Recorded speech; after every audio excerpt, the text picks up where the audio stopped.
Hey guys, good morning. কেমন আছো তোমরা সবাই? আশা করছি ভালো আছো। শুভ মহালয়া।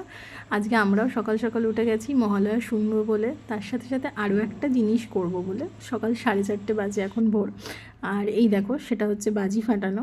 আমার মা হঠাৎ করে আগের দিন বলছিল আমাকে এবারে বাজি কিনে দিবি, আমার খুব ইচ্ছা এবারে মহালয়া আমি বাজি ফাটাবো। আমি বললাম ঠিক আছে।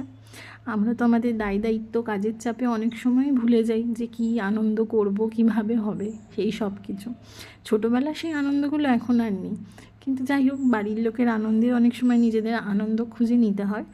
তো এখানে মা ঘুম থেকে ঘুম চোখ খুলে উঠে গিয়েই বাজি ফাটানো শুরু করে দিয়েছিল, আর আমি পাশে দাঁড়িয়েছিলাম। আমি আবার খুব যে বাজি ফাটাতে খুব একটা ভালোবাসি তা নয়, তবে ছোটোবেলায় ফাটাতাম, ভাল লাগতো বেশ দেখতে।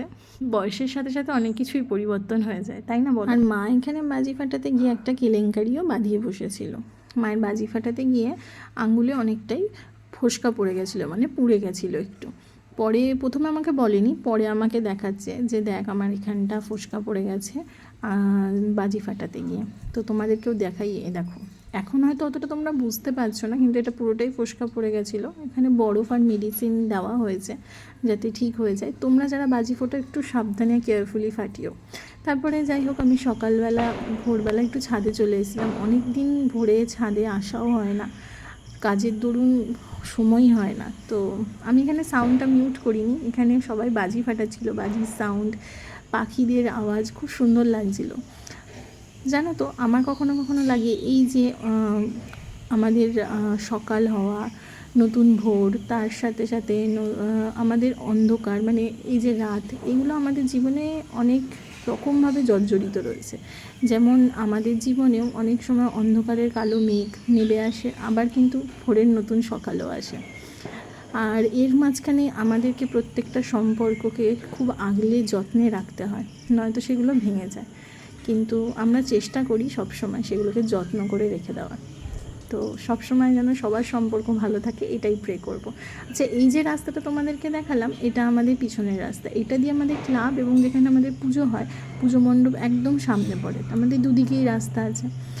আর সকালটা দেখতে খুব সুন্দর লাগছিল। আমার ওয়েদারটা মানে ফিল করতে এত ভালো লাগছিল। অনেক দিন পর আমি এরকম একটা সুন্দর সকাল, বা বলতে পারো একটা সুন্দর ভোর নিজে একা একা অনুভব করছিলাম। মা নিচে ছিল, মা কাজ করছিল। তো আমার কিন্তু বেশ ভালো লাগছিলো, আশা করছি তোমাদেরও লেগেছে। তারপর নিচে ফ্রেশ হতে চলে এসেছিলাম, ফ্রেশ হয়ে বসেছিলাম একটু চা খাবো বলে, কারণ অনেক ভোরে উঠেছিলাম। আর এখানে মা আর আমি চা নিয়ে বসে পড়েছিলাম। এই যে কাপটা দেখছো, এটা আমার দিদি, মানে আমার মাসির মেয়ে আমাকে গিফট করেছিল আমার জন্মদিনে। আর কাপটা আমার বেশ সুন্দর লাগে, আর এই কার্টুনটাকেও বলতো এটা তুই।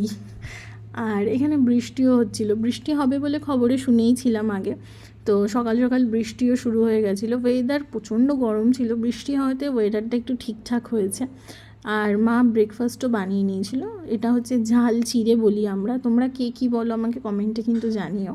তো এখানে সব সবজি টবজি দিয়ে মা রেডি করে নিয়েছিল, এখানে খেয়ে নিয়েছিলাম আমি আর মা ব্রেকফাস্ট।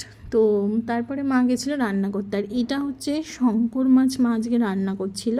তোমরা আশা করি অনেকেই খাও শঙ্কর মাছ, অনেকটা মাংসের মতো হয়। এটার রেসিপি তোমরা আমার চ্যানেলের নেক্সট ব্লগে তোমরা আমার পেয়ে যাবে।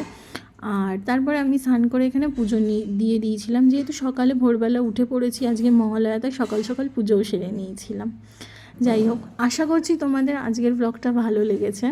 তোমরা কিন্তু সবাই খুব ভালো থেকো, সুস্থ থেকো। তোমাদের সাথে দেখাবে নেক্সট ব্লগে। টাটা ততক্ষণ। আর যারা কিন্তু সাবস্ক্রাইব করোনি, প্লিজ সাবস্ক্রাইব করে দিও।